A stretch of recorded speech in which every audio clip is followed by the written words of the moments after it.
to The Daily Unicorn, and I'm Leia Mondragon, and we have here... Dionysus Babylon. And we're here to give you a heads up on what's been going on since Trump's inauguration and the Million Women's March. Or was it really called the Million Women's March? What do they call it? It was just the Women's March, right? I believe it was the Women's March, yeah.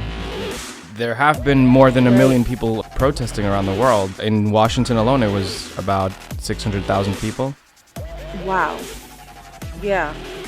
So, right, and well, let's start with the inauguration. I'm kind of frustrated. I'm trying to find what the official... There are no official numbers that have been released for the amount of people that showed up for the inauguration. The Trump administration on the first day, they were arguing and they basically went to war with the media about the crowd sizes. So. Right. I know, it's kind of ridiculous. I mean, we have Sean Spicer. Spice Girls. What? Spice Girls. It's Baby Spice and Sean Spice. So Sean Spicer is supposed to be the new White House press secretary, and from what I understand, he didn't take any questions at all from the press and just walked right out. I mean, that's on the first day of this guy's job, answered no questions. That's just, I find that bizarre. Even if like, you know, a couple of news outlets did represent them poorly, like, I would imagine that he would just have to counter with facts or have something humble to say, you know, to you know, something intelligent and humble to say, to, you know, say, okay, well, maybe we didn't have the numbers and this is why, and we're going to work on the appearance of our administration and try to do better, but nothing like that. He walked out. I just think that's really bizarre. I think it's very bizarre to have the Secretary of Press on his first day on the job completely disregard the press and their questions that they had for him. So, let's see. I'm looking at some of the arguments that they made. He said that this is the first time in our national's history that the floor coverings had been used to protect the grass on the mall that had the effect of highlighting any areas where people were not standing, while in the past, the grass eliminated this visual. This was the largest audience to ever witness an inauguration, period, both in person and remote. He's responding to the pictures that people took showing a lot of white space where there were no people at the inauguration. CNN reporter Ashley Killow tweeted photographic evidence that they were used in 2013. He just seems to be misinformed or spewing disinformation. Or lying, right? Either he's misinformed or lying. Right. Yeah, I also saw that, and I'll put some pictures with the you know, with our little cast here. I saw pictures comparing 2013 with 2017, and not only were there more people at that march, which had I think it was 1 million. That rally was 1 million. Not only were there more people at that one, but apparently there's these buildings, and you'll see them. There's these buildings that are placed, these structures that are placed at the end of the mall that were not there in 2013. They knew. That means that they knew beforehand that there was not going to be that many people. So it seems kind of bizarre that they're claiming that it's, you know, the most people ever, because there's literally not enough space. They had some pop-up buildings there, some tents and stuff like that show that it makes the space shorter than the space that was for Obama's inauguration. So something tells me that this pre-planning for how much space they needed makes me think that they knew that there weren't going to be as many people. Well, not only that, they knew that the capacity was diminished. Even Spicer claimed that these fences and magnetometers going further back, covering the floor, they prevented hundreds of people from being able to access the mall as quickly as they had in the past. So they knew that there was going to be an obstacle or an obstruction there, preventing people from moving freely and flowing freely. That's interesting in of itself. It's funny because Trump was also tweeting about the ratings. He was saying that he was comparing the ratings of the inauguration to the one from 4 years ago and saying that the ratings were larger this time, which do measure up because the Nielsen ratings show that on Friday there were 30.6 million viewers, and the ratings from 2013 state that it was an audience of 20.5. So in that case, Trump isn't full of it. Past inaugurations definitely have trumped or shadowed Trump's inauguration. Barack Obama's first inauguration, definitely in 2009, surpassed this one. Ronald Reagan's in 1981, Jimmy Carter's in 1977, and Richard Nixon's in 1973. Right. So Obama's second inauguration was 20.5 million viewers, but his first inauguration was 37.8 million viewers, which actually is more than Trump's 31. And I think the most views that any president ever got was actually Reagan, I think. That's what I remember reading, which was around 40 million. It is what it is. Yeah, I just find it very petty that this is what they're fighting about. The first day of the administration, they're just going to fight about ratings and crowd sizes when there are larger problems. Once again, it seems like distractions. Does seem like distraction, especially since they knew far ahead and far ahead well, because and this goes back to what I was saying before, that I feel like they must have known, because of the way that everything was laid out, the way that everything was set up. They must have known that not that many people were going to go, because apparently Trump was already tweeting and posting ads on Facebook trying to get rid of the tickets. They were having trouble beforehand just getting the tickets passed out. And when they had trouble doing that, some scalpers actually took the tickets and they tried to sell them. They couldn't resell them. They couldn't make the money selling them. And so they must have known these things. So it's I find it very curious that there is all of this, It's like, accept it, it like they don't want to accept what it is, like accept the truth, accept the facts, and that's it. I don't know what they're trying to change and what they're trying to prove.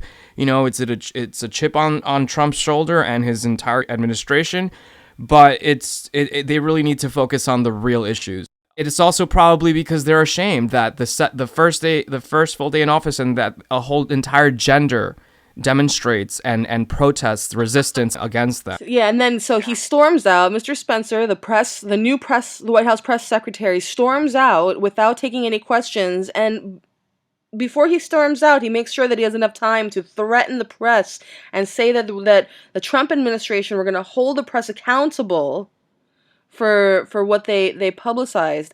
Meanwhile, I don't understand if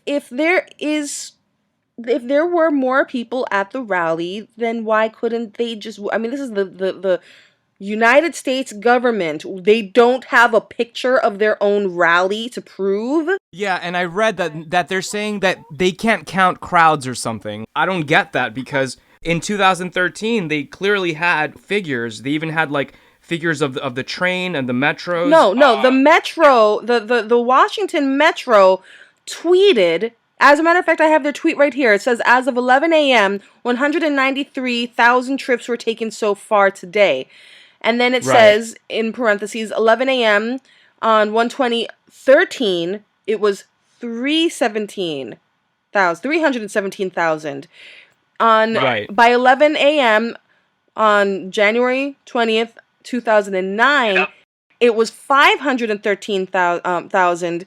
And Spicer tried to make it sound like more people had taken the metro that day by using the overall day figure, because there were 420,000 trips all day long, but that's including all the back rides. Don't count, because here they're tweeting just as of 11 a.m. That's just 11 a.m. So they're definitely lying, and they're definitely twisting the truth.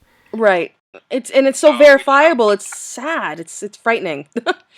It's weird. It's very frightening. Right. We're fact checking, and we're seeing that they're wrong. And so anyway, so that's that. The lowdown on the Trump inauguration. But here we have something else very interesting happen. The next day is very interesting, because we see that Trump couldn't really fill up the mall, but the Women's March did. As a matter of fact, I think what did you say? That had 600,000? 600,000 in Washington alone, but there were protests nationwide and worldwide. So an estimate of 3 million protesters worldwide. According to what I read, it says this is it's one of the largest protests in the history of the United States. So Wait, can you say that again? it's one of the largest protests in the history of the United States. That's incredible. That's really incredible. It is incredible, it is. And it was not just women, everybody was marching. Even men, dogs, pets. Bigfoot, T-Rex. Everyone. Everyone was getting involved, really. My friend on Instagram, she posted a picture. She wrote, even my house dog got involved. This doggy's holding a sign. It was an incredible march. I wish I could have been a part of it. Unfortunately, was too busy getting laid. So that was my way of protesting the Trump administration by having gay sex. By having gay sex. That works. Actually, I'd like to speak to that because, there's a lot of denial going on about this march. And it's a little bizarre, I would say. There are people saying, oh, these women don't represent Americans. Oh, it was only 2 million people, therefore, it's too small of a number to represent Americans. But the fact of the matter is that they weren't just marching for America. This was a global protest, as if one of the biggest protests in the U.S. history wasn't evident enough about how people feel in this country. It's not even just about America. It was a global protest, and this harkens back to Occupy Wall Street. I mean, how often do you have a global protest that happens that unites people despite national boundaries and all of this? And it's because there's something that we're speaking to that's more true than just a nationalistic interest. We're talking about human rights. We're talking about women's rights. We're talking about people's rights, immigrants' rights, rights to health care, rights to just the basic things that all people, equality of living that all people should and can have. And people resonate with that. So, no, it's not just about Americans. It's about humans. And that's very significant. And I just want to point that out. It's about evolution and revolution. Yay! So it's a funny question then. How did Trump react to all of this? And well, there are people who are saying that, he was there at the National Cathedral giving another talk, and he completely ignored the millions of people that were out there. He did not say anything about the march whatsoever, which is not completely surprising. Oh, and it's in line with how he's shown himself to be. But yeah, which is so disappointing. I mean, here's an opportunity to say you're out here and you are heard, and I'm your president. He could say these things. He could. It would be a perfect time to connect with the people that didn't go to his inauguration, the people that were busy organizing, because a lot of those people that weren't present, that would have been a great time for him to try to connect with those people. It says the attendance in New York City was more than 400,000, according to Mayor Bill de Blasio's office. In St. Paul, Minnesota, I mean, St. Paul's not the biggest city. It's Minneapolis and St. Paul, the Twin Cities. 60,000 people was the official count. I mean, that's a lot of people proportionally. I don't know how what the population is like, but 60,000. I used to live in Minneapolis, and the city's not even that big. 60,000 people is gonna feel really big if you're out there. The attendance in Boston was 170,000. Let's see. At the Atlanta Police Department estimated about 60,000 people. Phoenix, Arizona had 20,000 people. Hey, we throw parties, and how many people come to your party? Hey, it's my birthday. I mean, that's a lot of people. Even 20,000 people, that's a lot of people. Yeah. Oh, yeah. That's a big crowd. Yes, it is. So, I mean, these are, I heard Alicia Keys was out there also. Yeah, it was a star-studded event in contrast to the D-listers that were performing for the inauguration. Yeah, we had Alicia Keys. There was also Madonna. She was performing, and she also expressed herself. I'm angry. Yes, I have thought an awful lot about blowing up the White House. And various others. Gloria Steinem was there. I read that. Oh, yeah. Yeah. I mean, yeah, there's a lot of people there, and it's going to be a turbulent 4 years, I believe. It's going to be a very interesting 4 years of this.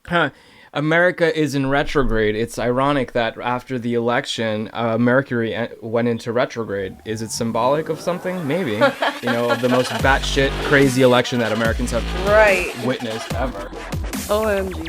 All right, well, that's the lowdown on the inauguration and the march that happened right after. It's good to know what's going on. I mean, these people are out there. They're fighting for people's rights, and it's not just women's rights. It's, it's about reproductive rights and people being able to determine, women being able to determine what happens to their own bodies, but it's also, they're out there for immigrant rights. They were also out there for, standing with Black Lives Matter and in solidarity with Native American voices. Native Lives Matter. And yes, and also with the LGBTQ community.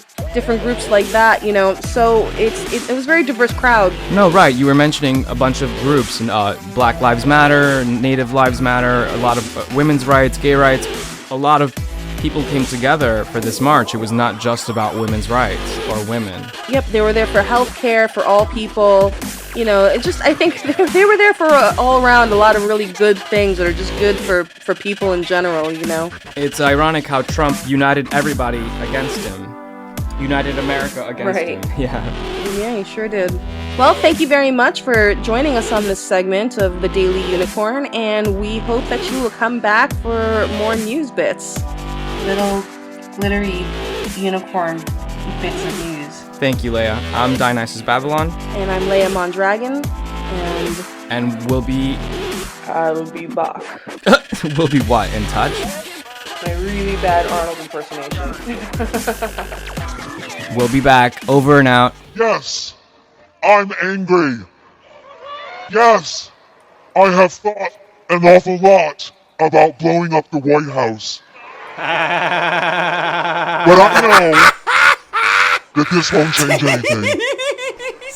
We cannot fall into despair.